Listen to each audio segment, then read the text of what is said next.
Hi mga ka-safety! Meron lang po tayong client na nag-walk-in ngayon dito sa ating office para kuhanin po ang kanyang insurance policy. Si Ma'am Pinky po, na galing pa sa Las Piñas, bumiyahe dito sa Quezon City. Hi Ma'am Pinky! Hello! Ano Magandang po araw. ma'am? Ayun ma'am. Bakit po ma'am sa dinami-dami po ng mga insurance company ngayon dito sa atin, bakit po kayo ni Vanguard po kayo ma'am nagtiwala? Siguro nagkataon na nasa FB ako, nag-scroll ako, tapos napanood ko lang sa isa sa tapos pinanood ko na rin yung ibang mga Mga video. interview. So, nagtitingin kasi syempre kung saan tayo makakamura. Opo ma'am. Meron kaming existing. Okay naman din siya, wala naman din ako naging problema. Pero parang nagtingin-tingin lang ako, tapos naano ko is maraming magandang reviews. Thank you po.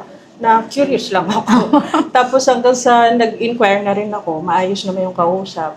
Parang gumayon yung loob ko sa kanya. Thank you po ma'am. Last minute, muntikan pa nga magbago Hindi. isip ko eh. Kasi sabi ko, lalo na nung tinanong ko kung saan address niyo, Opo. layo sa akin. Yung sa akin doon, wala na akong magiging pagod. Ano na lang yun eh. Taga sa amin Opo, din eh. magkalapit na talaga Pero kayo. dahil ma'am. sa maayos na pakipag-usap niyo, Opo, very thank you. professional, mabilis.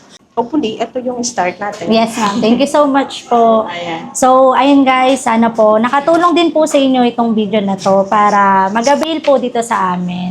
Dahil dito sa Uni Vanguard, live without limits.